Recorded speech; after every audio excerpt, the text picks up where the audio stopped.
while stellar temperature determines the frequency of light and hence what portion of the spectrum that light is in. Low temperature emission is mostly infrared and not visible to us without proper instrumentation, which I need not describe here. As the stellar body's temperature increases, its emitted light shifts up into visible light, through red into orange, then yellow, then white. Even rare blue stars exist. These are the hottest stars, emitting mostly blue and invisible ultraviolet light. So why are there no green stars, you wonder? I would think the listeners could easily draw this trivial conclusion for themselves, but if I must... It's because any star emitting green light also emits bluish or reddish light too, resulting in a non-green star. Do it during the time, There no is nothing! no naturally occurring stellar composition that emits solely packets of green light. In fact, such a composition itself would constitute evidence for intelligent interference, and no such evidence of any kind has ever been detected. Let's get back to Newton Odescard, the famous stellar photographer. The methodology of the Odescard's chrome-spectral survey. He partitioned his astronomical field of view into grids, then tagged each object in every grid. He ignored empty regions, as black would only dim the color and not change its fundamental hue. The light from the galaxy, star, nebula, and quasar was gathered and fed into a central tabulator for computation. The subsequent spectral analysis produced a final answer of 0.5% of the frequency value.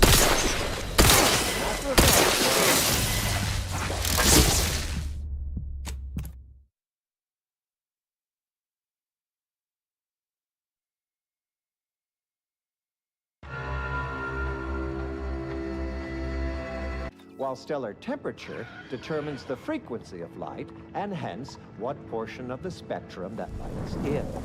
Low temperature emission is mostly infrared and not visible to us without proper instrumentation, which I need not describe here.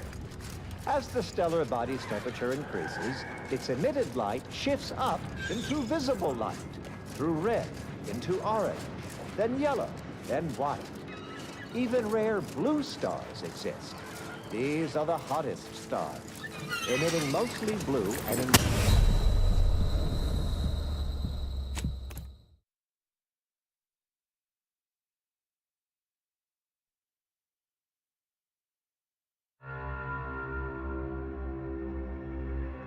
while stellar temperature determines the frequency of light and hence what portion of the spectrum that light is in.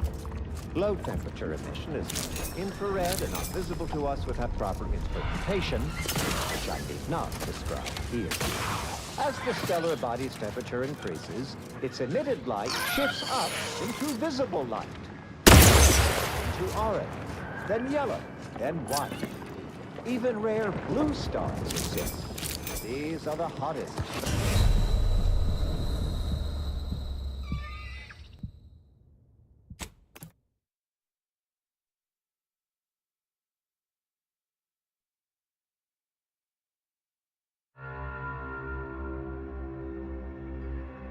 While stellar temperature determines the frequency of light and hence what portion of the spectrum that light is in. Low temperature emission is mostly infrared and not visible to us without proper instrumentation, which I did not describe here. As the stellar body increases, its emitted light shifts up into visible light, through red into orange, then yellow, then white. Even rare blue stars exist. These are the hottest stars, emitting mostly blue and invisible ultraviolet light. So why are there no green stars, you wonder? I would think the listeners could easily draw this trivial conclusion for themselves, but if I must... It's because any star emitting green light also emits bluish and or reddish light too, resulting in a non-green star. There is no naturally occurring stellar composition that emits solely packets of green light. In fact, Such a composition itself would constitute evidence for intelligent interference, and no such evidence of any kind has ever been detected. Let's get back to Newton Otiscard, the famous stellar photographer. The methodology of the Otiscard chromospectral survey was straightforward. He partitioned his astronomical field of view into grids, then tagged each object in every grid. He ignored empty regions as black and not change its subdivision. The light from every galaxy, star, nebula, and quasar was gathered and fed into a central tabulator for computation. Subsequent spectral analysis produced a final answer to within 0.5% of the predicted value. And that result was beige. More specifically, in the cylindrical coordinate model of color space, the hue is 42 degrees, while the saturation is a mere 9%, and the value is a full 100%. In more novice terms, while the color tends towards white, the addition of a variety of reds and some blues results in a more beige tone. And there you have it. So go forth, neophytes, and as you study your lessons, stare at the nondescript walls of your library, classroom, or dormitory facility, and exult in the knowledge that beige is also the color of the universe.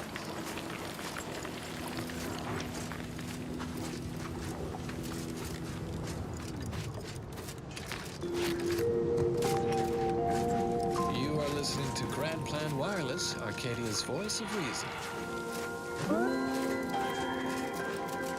You cannot possibly do the right thing today without knowing what will happen tomorrow. At the order of this sentence, we predict tomorrow, so you can have it better today. So you did come. Good. I'm not partial to working with those given to second thoughts. It seems we arrive on a desolate scene. I don't know what transpired, but whatever it was killed the refugees to a person. As an arbiter, I bear a strong stomach. But if you've any reservations about witnessing destruction visited upon the innocent, you'd best steel yourself.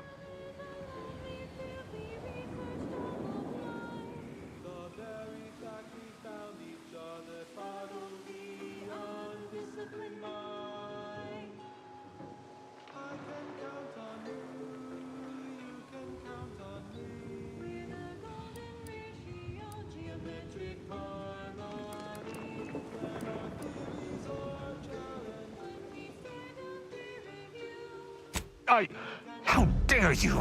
An arbiter does not visit wanton destruction upon civilians, and had I judged these refugees, I would have told the bartender plainly. I've some theories on the refugees' killers, but I remain unsatisfied. Although I am not required to do so as an arbiter, I would care to acquire proof.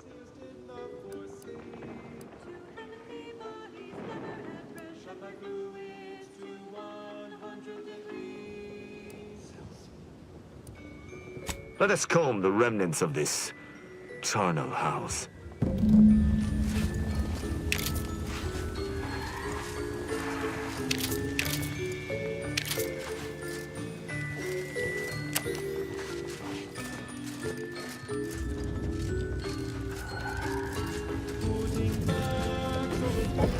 Is that? Yes, that's an incisor, all right. I cannot help but feel a pang for these people, cut down without a hope of defense. We must uncover what transpired here. Very well. I shall continue to search on my own.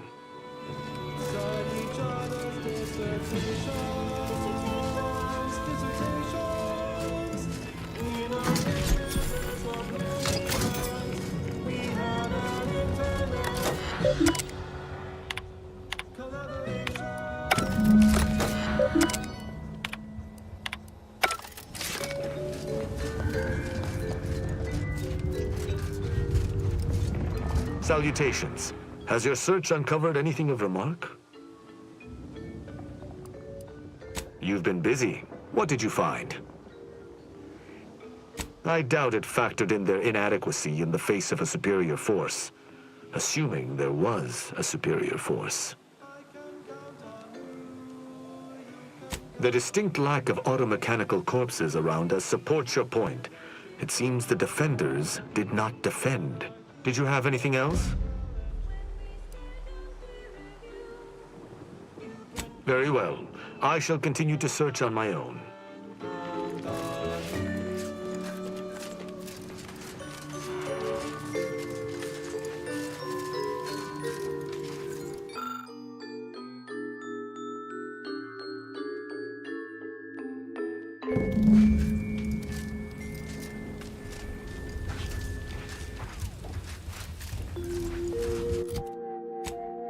And now, constructually compelling yet categorically veracious statements regarding products researched and designed to increase energy, efficiency, creativity, and focus.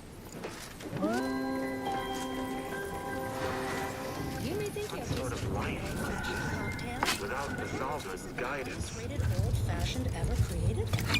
Now you can with asymptote bourbon, consistently rated the best from the Order of the Ascendant. A roguish comical remark discovered upon a check. Auntie's Choice and the Protectorate both count very little. The Order of the Ascendant counts the most. And now, more music to perform advanced calculations by.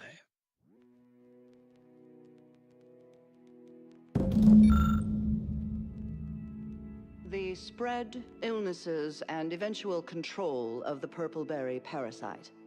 OA Archive transcription number 3918-4 begins here. Hello. For the record, my name is Marie de Rothschild, Junior Archivist, Class 4 of the Archive. Today, I would like to talk about irresponsible spread of the purple berry parasite by Auntie's Choice and its numerous subsidiaries and former supernumerary, although that's a different lecture. The spread of this parasite included a corresponding rise in gastrointestinal illnesses and deaths until basic preventative measures were put in place after illness-related costs exceeded corporate profits. As is usual for Auntie's Choice. The purple-berry parasite infects nearly 100% of all purple-berry bushes, both in the wild, on corporate farms, and even in our hydroponic collectives. Originally discovered on a single colony world, the purple-berry plant was subsequently spread throughout the colonies due to Auntie's Choice's poorly regulated interstellar shipping. Actually, it was due to Spacer's Choice, which somehow merged with another company to become Auntie's Choice. Honestly, these corporate interactions make little sense to me, as they mostly amount to relabeling assets and changing letterhead and mascot cartoons. So I will just refer to them as Auntie's Choice going forward. That may offend some of my more foolish folks, but I digress.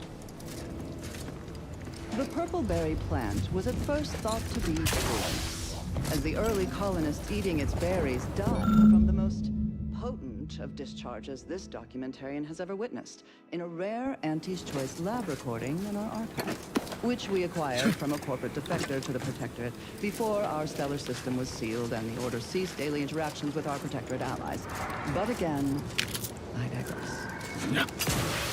Belated testing by Auntie's Choice's unlettered scientists showed that the berries were not poisonous at all. Instead, they were infected with a microscopic parasite, the purple-berry parasite, or PBP, as it is colloquially called in Auntie's Choice's records. More specifically, the PBP eggs are found in every berry of an infected plant, where these eggs are then subdermally injected by the second stage of the People could have been saved. They simply had to be from the Examine the PBP life cycle in detail. After an infected berry is eaten by a host, the microscopic eggs inside the berries are exposed to the host's digestive enzymes, which trigger their hatching.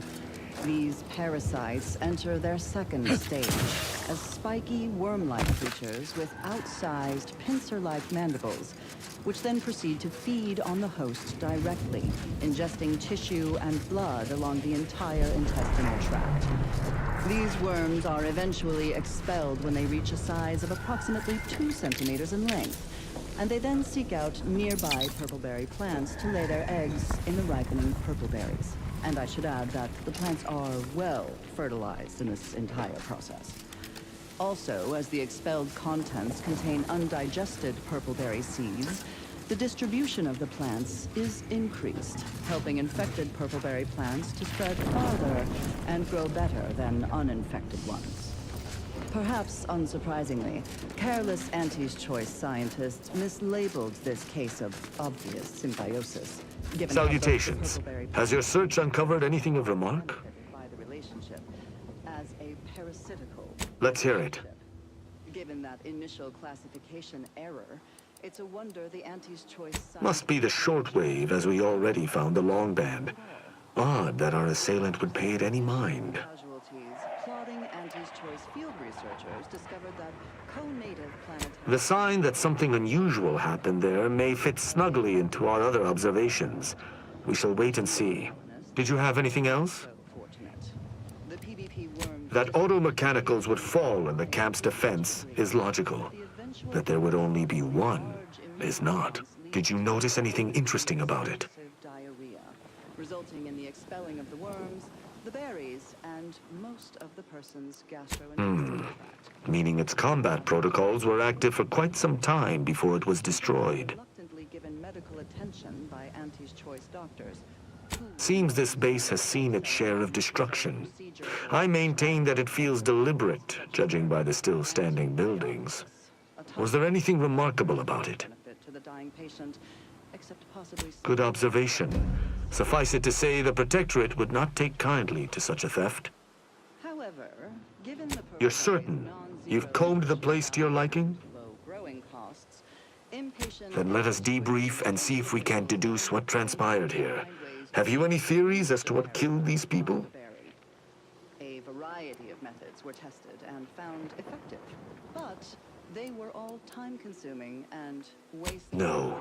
Sub Rosa could have cleaned this entire business up without anyone knowing were that the case. Focus on observations. Eventually, Although I'm no ballistics expert, the death wounds on the corpses appear to match those inflicted by an automech. Have any theories about the automechs that did this? breed of 2 different earth fish species called salmon and tuna was found that contained a reference to anisakid nematodes. My thoughts exactly. How do you believe they were compromised? 70 to 90% of all salmon being infected by these parasites. I may have a strong theory, but I do not have a definitive answer. Indulge me. How do you think the mechanicals were corrupted? Act of freezing the salmon meat killed the embedded parasite. I submit that the refugees predominantly used the local shortwave tower to control their automechs. The saboteur commandeered it and sent out an override. The only remaining puzzle piece is why. Why go through all this trouble to eliminate a handful of isolated refugees? Texture or flavor in any discernible way. The microscopic egg remains Agreed. too small. I do believe that relay is of Protectorate make, and the refugees most certainly didn't build it themselves. They were likely Protectorate as well. I hypothesize that they used it to listen in on Protectorate communications, then sold what they learned to Sub Rosa. Throughout the colony worlds. Mindless Auntie's Choice. After the Vox Relay's recent destruction, High Command would have ordered a security sweep of all communication systems. This outpost's relay would have returned a signal.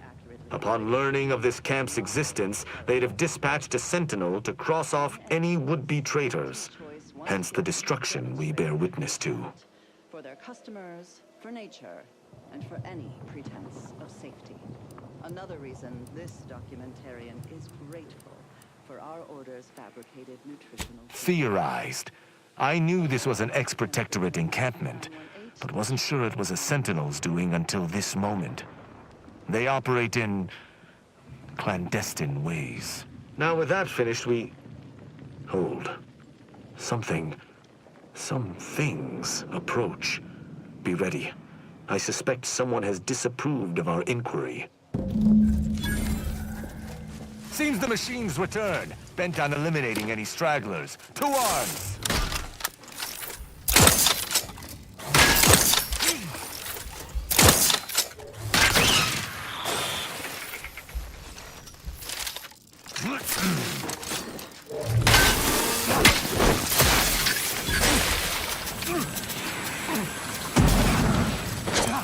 Hostile. Detected.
Rectification.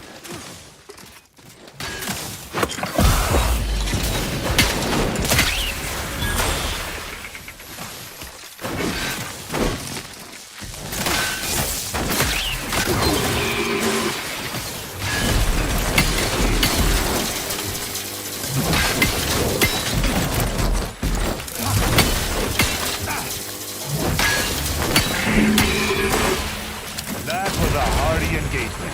You held your own admirably. These automechs will never be used to perpetrate such heinous acts again.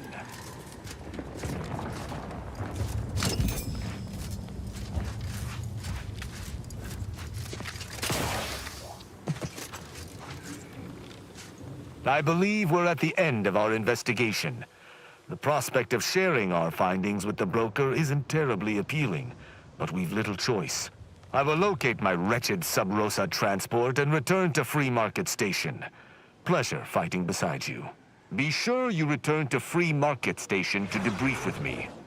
Despite our work here, I somehow doubt the broker would grant an audience to me alone. Go. I shall linger here a tad longer to make sure there's nothing we missed. Then I shall join you.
Next, the latest field data validating or repudiating our forecasts and relevant informational details for new present and future calculations. A general reminder for the especially studious: monitor your step when traversing between academical appointments. Do not read and walk. If you must operate near or adjacent to said conspicuous dimensional disturbances, please take additional care. Eyes forward, noses out of academic journals. Now do carry on. And as always, anticipate and calculate.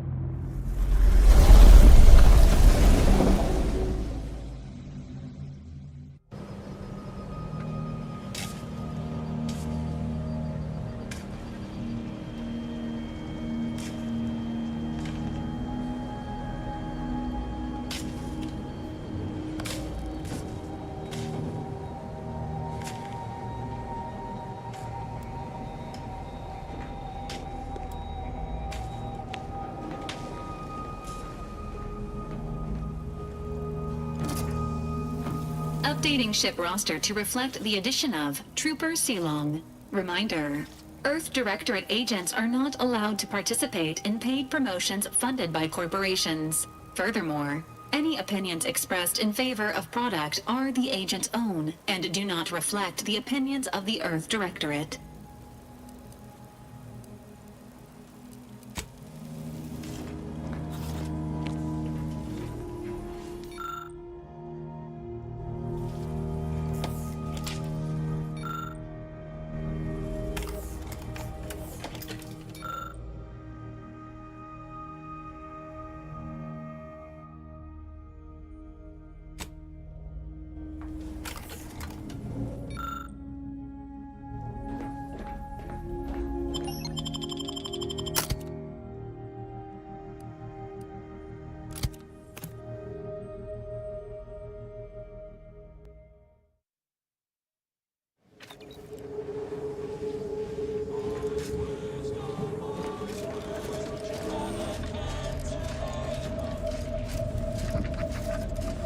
How are the informant lines treating you? Hear anything good?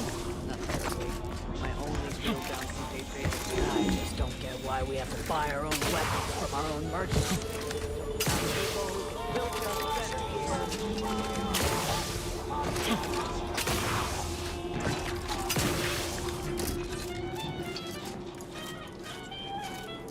Greetings again. Hope that little day excursion you and I jawed about is going well. Libations or information? What's your poison? The encampment had been razed.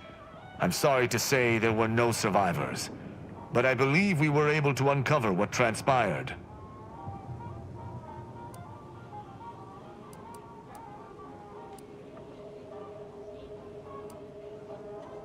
I should add, your observations during the investigation were unexpectedly keen. Working beside you was a pleasure. I'm surprised. Didn't know if you had it in you, especially with an Arbiter in tow. But you got what was needed. Not bad at all. I'd be happy to direct you to the broker. First, though, we've got a small issue. There's a malfunctioning lamp in the basement I need someone to take a look at. Here's a keycard to get you down there. You mind? Just trust me and go give it a look. Salutations once more.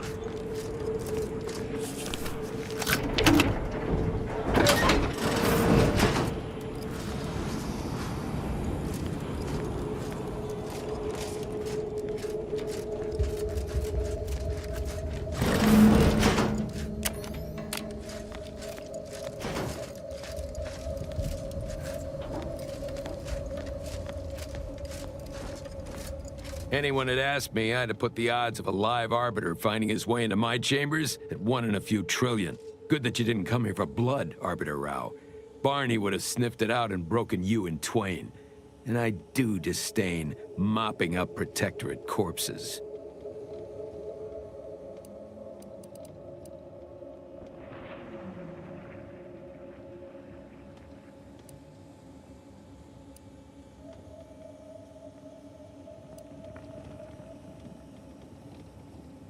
Names are nothing. I could tell you the titles of the periodicals he has stashed beneath his bunk, but I won't, unless he tries my patience. If you know who I am, you must know why I'm here. My mentor died under vague circumstances, and I desire any information pertaining to the specifics of her death. Interesting. That question appears to be at odds with High Command's public statement on the matter. Losing faith in your masters? No. But I cannot shake the sensation that something was awry with her passing. If you know something, tell me. Please. I could get used to this kind of groveling. Your instincts are right, Arbiter. Though we don't know the specifics, I received information that your mentor's body bore signs of a fight, and a nasty one. Someone killed her. Yes. Yes, it was. I'd hoped to be proven wrong, but vindication has cemented my resolve. I shall uncover what happened, no matter what. If that's all, I think you'd best get along. I prefer not to sully my quarters with Protectorate lackeys. Live ones, anyhow. And I prefer to limit my time with scheming blackguards. Let us take our leave from present company. Speak to me outside, if you would. There's something I'd care to ask you.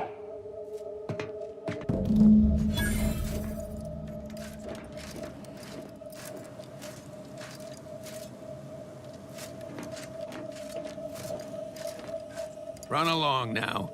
I've spent more than enough time entertaining wayward sprats.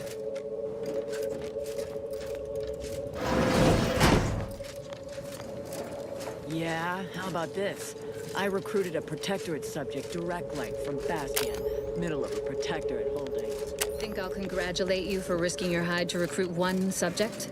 Forgive me for withholding my applause. You're jealous of my charms. Yeah, real jealous. So are the half-dozen AC-ad execs I recruited last week. We're all just vomitous with envy.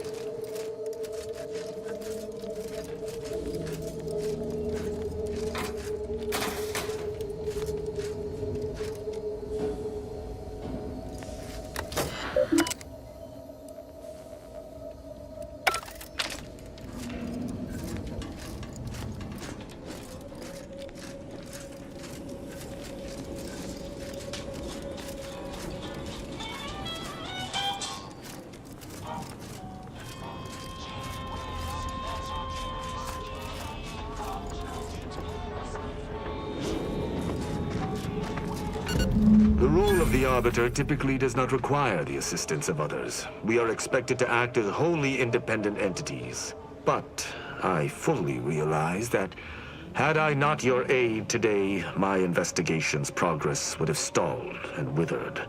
During our investigation, I gauged your trustworthiness and did not find it wanting. What say we travel together?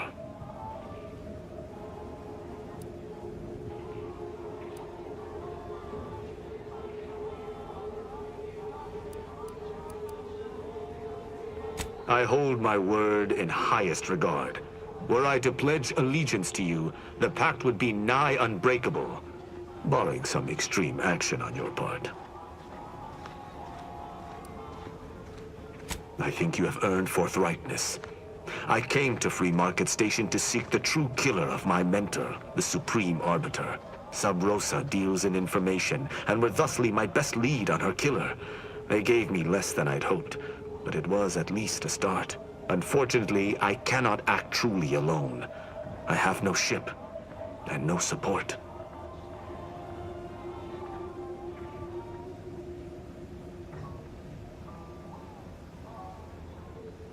My colleagues have accepted that her death was a natural one. Questioning an explanation of that nature is foolish, dangerous even. Nonetheless, the circumstances of her death trouble me. I cannot allow myself to accept the explanation that's been put forth without investigating to the fullest of my abilities. I do not know your allegiance, and accordingly shall not speculate. Suffice it to say, for now, that I fear the true killer is within the Protectorate.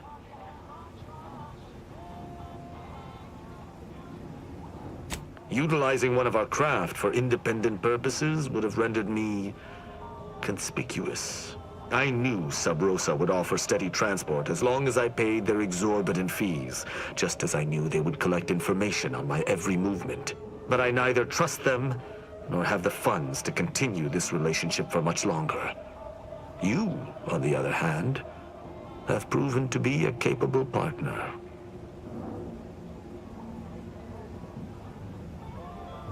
I will keep to my convictions in any case, but I understand. What instructions would you have me follow?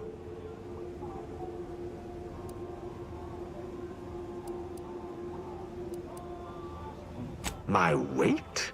You seem to have confused me for a lackadaisical foot soldier. Arbiters do not need to be told to pull their weight.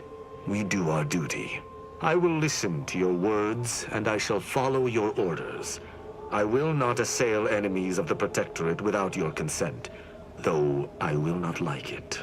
But if my sense of duty outpaces my willingness to comply with an order, or if you attack my brethren unprovoked, our relationship will come to an abrupt end. Excellent. I hope our working relationship is most fruitful. I'm sure we shall discover much together. Let us be off, Commander.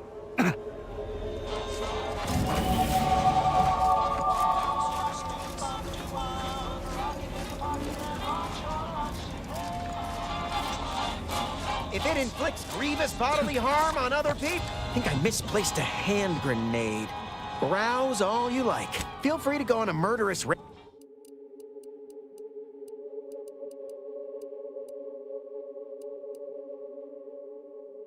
Blades, bludgeons, bombs, blunderbusses.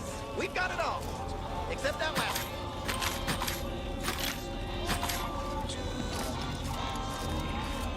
If you lost it, I'm selling it.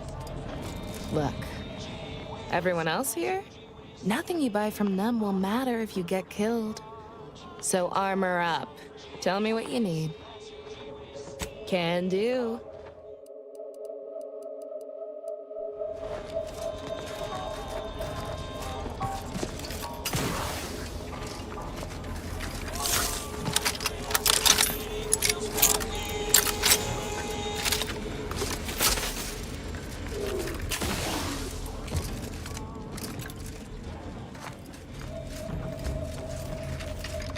Just heard back. The IO finally decided to just bury the corpse of our vigilant.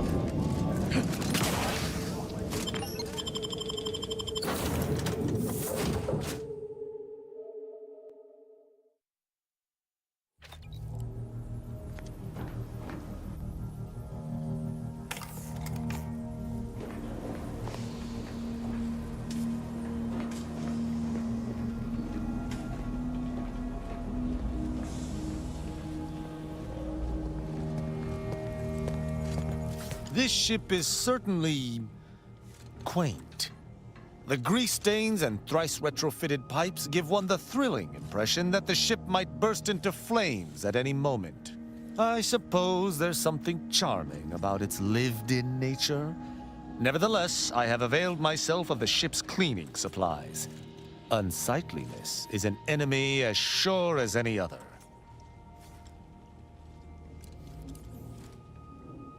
Certainly, I consider myself an open tome.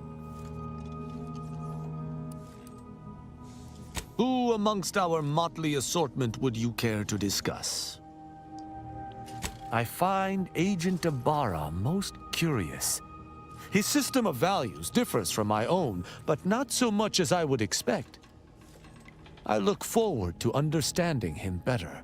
He faces an interesting dilemma as an isolated member of the Earth Directorate.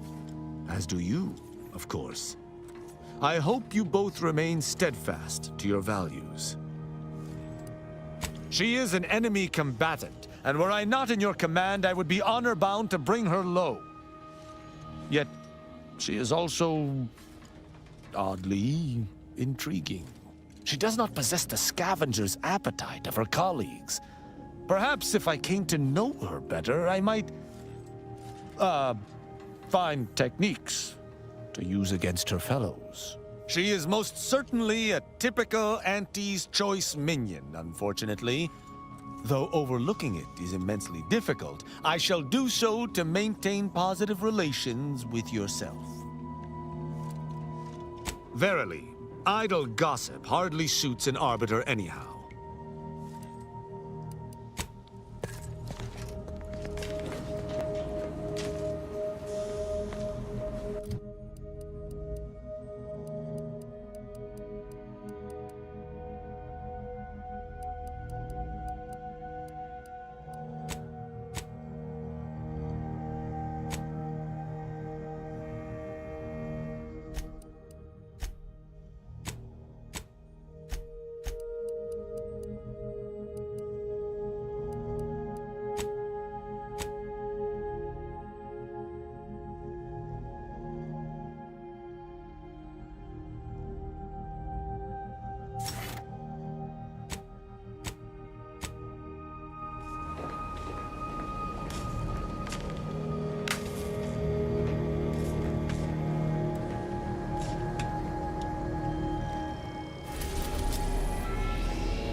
That tremendous statue is of Matriarch Alexandra Verick, founder of the Protectorate. I'm shocked the traitors haven't defaced it.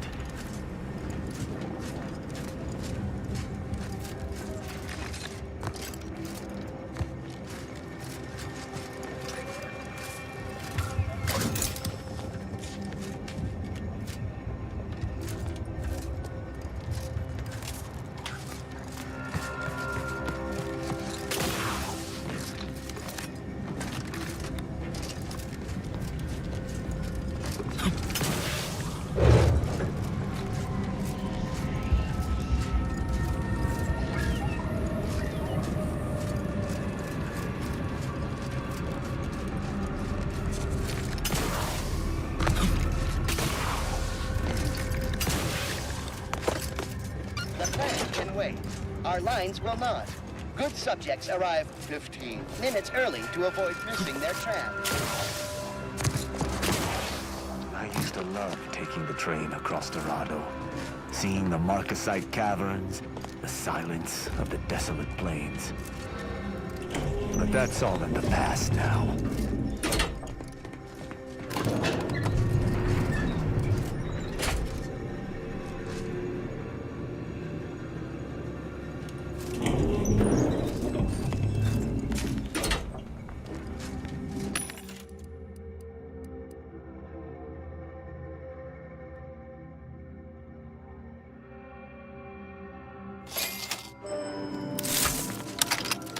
This place reeks of death. I believe refugees attempted to take solace from the fighting here. I only hope they found peace in oblivion.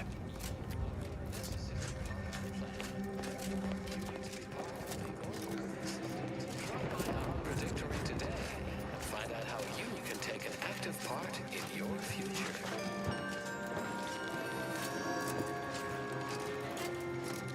Auntie's Choice just suffered an involuntary 15% reduction in workforce. An unfortunate surprise to our person.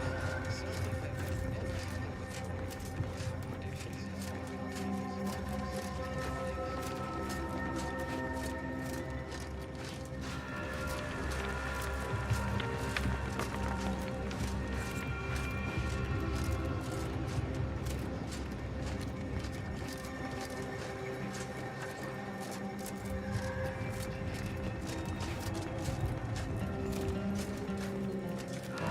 Was there some other matter of import you wish to discuss?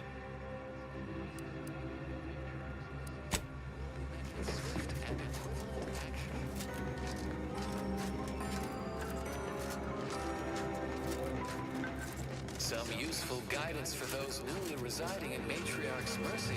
Avoid leaving personal belongings unattended. Abstain from disposing rubbish in sanitation infrastructure. Remember, chalkboards are for erudition and edification only. Hygienic products are solely intended for bathing use, not fermentation into inebriating intoxicants.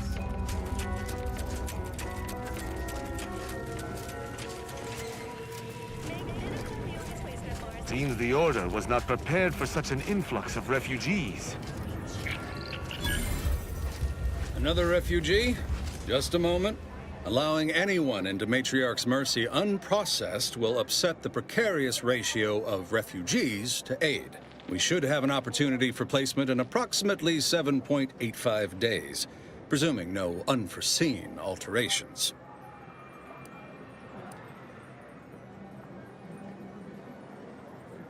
How coincidental. I, too, had a pet sprat, also named Sprysander. Once, long ago. Oh, how I loved him. Fine, you may enter. And cherish your beloved pet. Hold him close. Welcome to Matriarch's Mercy. Rule number 1, no crowding. Rule number 2, avoid the exclusion zone. Our seer has predicted non-specific imminent danger.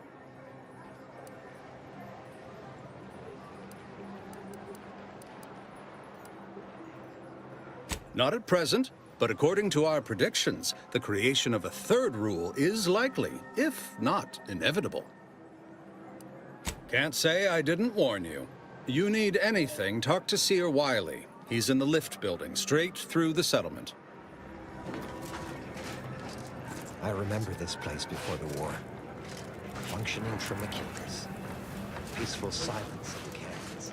I can't recall the last time this region was silent. You there! Cease rifling in your colleagues' pockets or else! And you, no jostling! Oh, forget it. By calculating the position of every atom in the universe, we can predict the future, control reality, and ascend to a state of virtual godhood. Apologies, outsider. As a vicar, I am usually tasked with guiding non-order lay people, such as yourself. Lately, the abbot has tasked me with the education of the refugees in our care. You are, of course, free to stay to be enlightened by my lecture, but I don't need an abacus to predict your path lies elsewhere.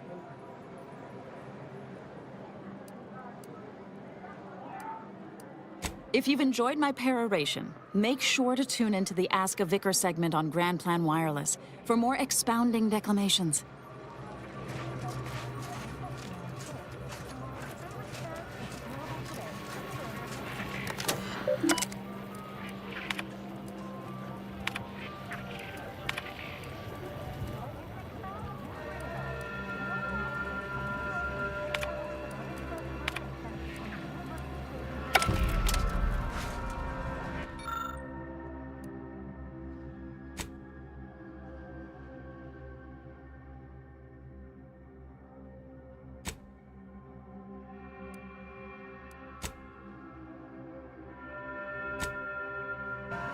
Shame what happened there.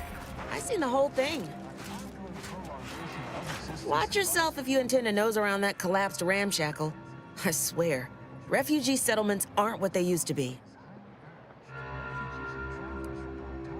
Oh yeah, Duarte. He's former aunties like me. He was underneath for a few hours. Or, no, that was before. This time it was Rollo Nast? No. Gert Valkenburg. Happens a lot. People here need more room to breathe. Can't build in the walkways, can't set up in the exclusion zone. So they build up. Best they can, at least. Don't have proper building material or nothing. They just make do. After a while, the stacked up little huts they jury-rigged come tumbling down. Oh, you put that together, did you? Here, I thought I was being subtle. Yeah, people keep at it. What else choice they have? Order won't listen.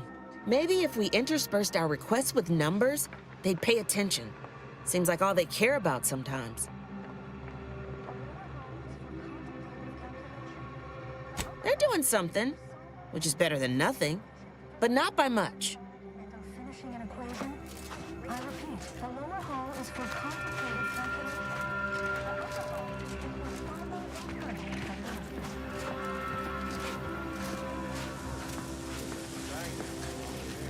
What caused the schism between the Protectorate and the Order? The Consul tried to kill presiding Bishop Ruth Bassar, but we saw that coming. By the law. It's you. Oh, thank the architect you're finally here. I've scarcely breathed while hoping you'd come. I am in desperate need of your help. Since you aren't a refugee, I hope you understand that I cannot offer my goods free of charge, but my prices are fair.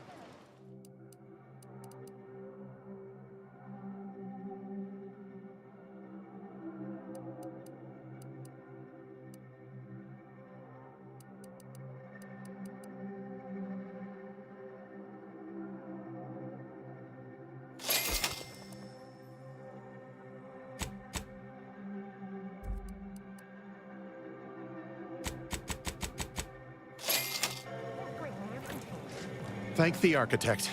I knew you'd be back. Well, really, it was the seer that knew, but it is always nice to have his predictions confirmed. Where to begin? There are so many sick and wounded in Matriarch's mercy, and I have but 2 imperfect hands. I am but a humble general practitioner. What I really need are specialists, and the seer predicted an outsider would find them.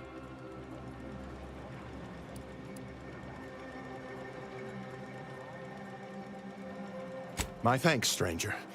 Probability is on our side. The seer gave me a datapad with explicit instructions that I not read it, for my intervention could only throw probability into disarray. Now, take the datapad, with my thanks.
You're right. The universe does not orient itself toward fairness. But it's my firm belief humanity can do better. All evidence to the contrary. Ah, you must be the, Earth Directorate agent I was told to expect. Your punctuality is commendable. Allow me to welcome you to Golden Ridge. I'm afraid I've no refreshments available, but can I interest you in a customary debate over decidability? Sensible. Straight to business, then. The presiding bishop sent word of your imminent arrival. However, pursuant to our normal standards of compartmentalization, she was scant on the details of your mission. That said, I've been instructed to assist you however I can. So, tell me, what brings you to Golden Ridge?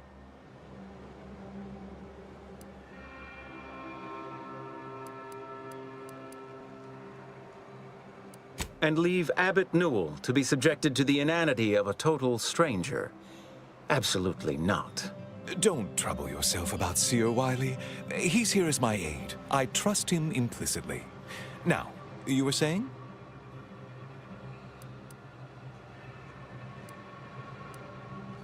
Since losing access to the archive, the Order has been forced to limit its open exchange of ideas and information to avoid contaminating what few predictions we can still make. We don't use that word, prophecy. Our predictions are strictly a matter of mathematical calculation. But, in layman's terms, that is the objective, yes. The archive is a vast network of computational machines built beneath the ice of Cloister. Prior to the invasion, the Order used it to generate predictions on a vast scale. But listen to me prattling on. I'm sure you aren't here for a history lesson. Victor? Oh, yes, Archivist Clemens. Quite the mind. Such encyclopedic knowledge of engineering. One could almost mistake him for an exemplar. Is he in some kind of trouble?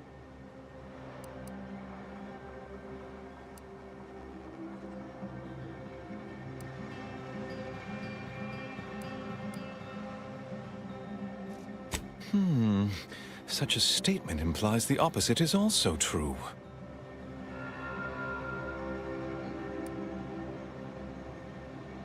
Victor Clemens, some kind of radical.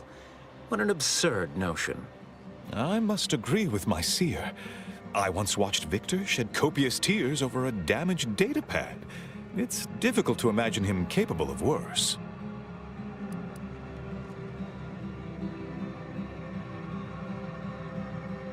And that may well be true.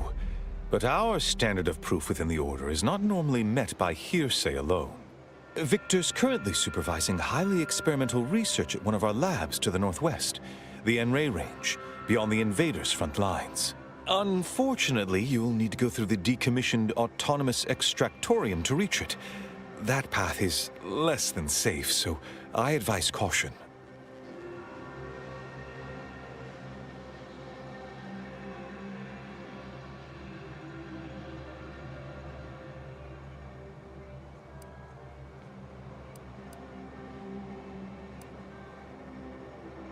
Besides the highly caustic Xeranium River and the Mantisaurs, we've also received reports of mad cultists in the area. It does make me wonder why Victor decided to stay. Indeed, they began showing up with their inane theories prior to the invasion. The first sign of dysfunction in the Protectorate. Always starts small, doesn't it? Loath as I am to admit it, there may be some merit to your worries over a conspiracy within the Order, whether Victor is involved or not. As my predecessor would remind me, denying unpleasant facts is not good science. I would be remiss if I failed to support an investigation.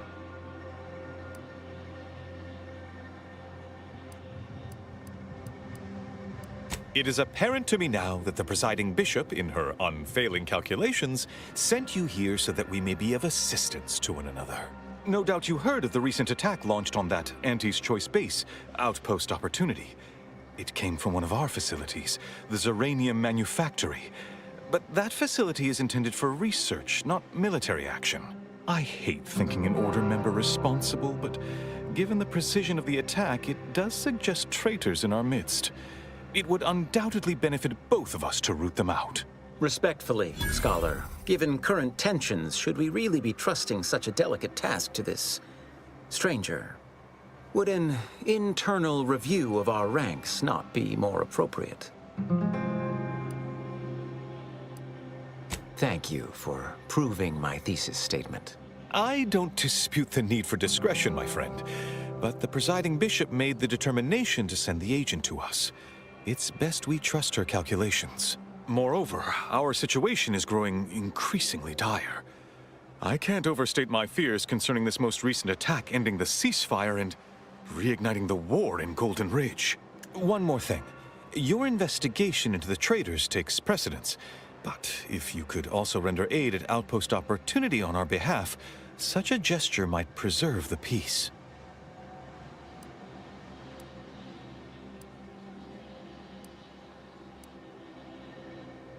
Most assuredly not. It would eliminate the entire point of the ceasefire. Please convey that fact to whomever you speak with. And here I was under the impression that investigating crime and injustice was primarily what Earth Directorate agents do. At any rate, I trust whatever's uncovered over the course of this investigation will serve as compensation enough. Before you dash off, here, take this writ of investigative inquiry. It'll grant you access to the manufactory should you decide to look into matters there. Seer Wiley and I will conduct our own inquest into these traitors you've mentioned erstwhile. We can compare notes if you return with any new findings. Please, not so close. I'm aggregating vital, time-sensitive data, and your perpetual motion is distracting.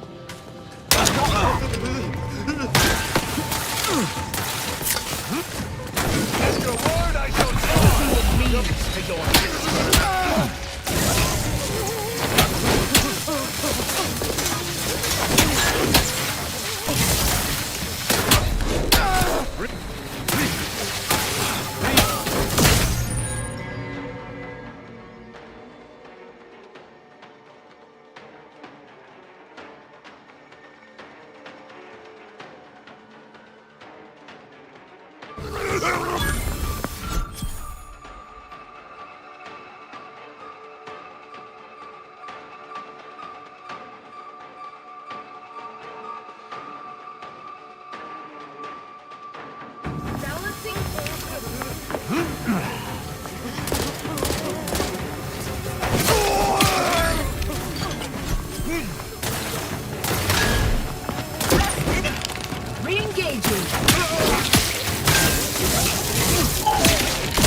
Rifle up at the monastery, the Oracle. The one Wiley designed, right? Uses a tracking algorithm, never misses. Sounds ambitious, even for him. I'd give my 10-year hour along with it, and the man Can't just silence it from here. You lose something down there? You lose something down there? assessing. Contraption inaccessible. Stop deviating from the baseline.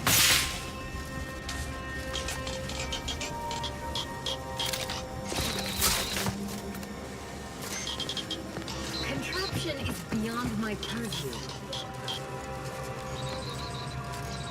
If we must break our backs for the Order, I'd prefer to start at the manufacturer. Commotion ceased on its I own. admit to some minor curiosity as to what transpired there.